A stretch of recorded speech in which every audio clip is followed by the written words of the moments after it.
माँ की ममता ही कुछ ऐसी है कि वह अपने बच्चों पर जितना भी प्यार लुटा ले उसे कम ही लगता है, और उस प्यार को सबसे ज्यादा वो अपने बच्चों के खाने में लुटाती है। ऐसे ही सुधा भी अपनी बेटी आराध्या को स्कूल लंच बॉक्स में अपनी ओर से प्यार से उसकी मनपसंद डिशेस बनाकर उसमें कुछ ज्यादा ही देती थी, क्योंकि यही वो प्रयास होते हैं जिससे बच्चे सही तरह से शारीरिक रूप से बढ़ते हैं। पर वह बीते कुछ दिनों से लगातार नोटिस कर रही थी कि लंच बॉक्स में अधिक खाना देने के बाद भी आराध्या स्कूल से आते ही खाने को ऐसे मांगती थी जैसे कि वह सुबह से भूखे पेट हो। अब बच्चा सामने से मां से मांग कर खाए तो इससे ज्यादा संतुष्टि किसी मां को नहीं मिल सकती। सुधा भी आराध्या को अधिक खाना परोसने पर खुश होती थी। एक दिन स्कूल से लौटने पर आराध्या के साथ उसकी हम उम्र एक लड़की उसके साथ घर आई। देखकर सुधा ने पूछा, ये कौन है आरू? आराध्या बोली, मम्मी ये सानवी है, मेरी बेस्ट फ्रेंड। काफी दिनों से हमारे घर को देखना चाहती थी, सो आज मैं इसे अपने साथ ले ही आई। कहकर आराध्या बाथरूम में कपड़े बदलने के लिए चली गई तो सानवी सुधा की ओर मुस्कुराकर देख रही थी और वो पास आकर सुधा के हाथों को चूमते हुए, आंटी आप खाना बहुत अच्छा बनाती है।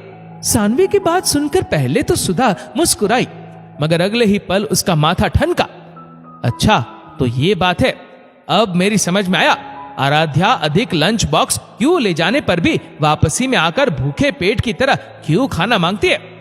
सुधा गुस्से में झुंझला उठी और तुरंत अंदर कमरे में जा पहुंची जहां आराध्या अपनी स्कूल ड्रेस समेट कर रख रही थी। सुधा उस पर बरस पड़ी, ये सब क्या है आराध्या?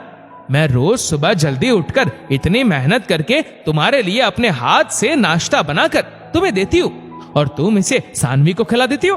तुम्हें पता भी है कितनी मेहनत लगती है। अपने सूट को पहनते हुए आराध्या के हाथ रुक गए, मगर वो बड़ी मासूमियत से बोली, मैं जानती हूं मम्मी, आप मेरे लिए बड़े प्यार से लंच बॉक्स तैयार करती है और सभी मम्मियां अपने बच्चों के लिए ऐसे ही प्यार से बनाती है, मगर इसकी मम्मी नहीं है ना, इसके घर में खाना इनका नौकर बनाता है, पर इसका मन मम्मी के हाथ का खाना खाने का होता है, इसलिए। कहकर आराध्या तो मुस्कुराकर बाहर निकल गई, मगर सुधा निशब्द सी वहीं खड़ी अपनी भीगी हुई पलकों को साफ करने लगी। उसे ऐसा महसूस हो रहा था जैसे उसकी आंखें ही नहीं बल्कि अंदर कहीं भी कुछ भीग उठा है। उस समय उसे ऐसा लग रहा था कि वो मां तो बहुत पहले बन चुकी थी, पर मातृत्व का सच्चा सुख उसे आज मिला है।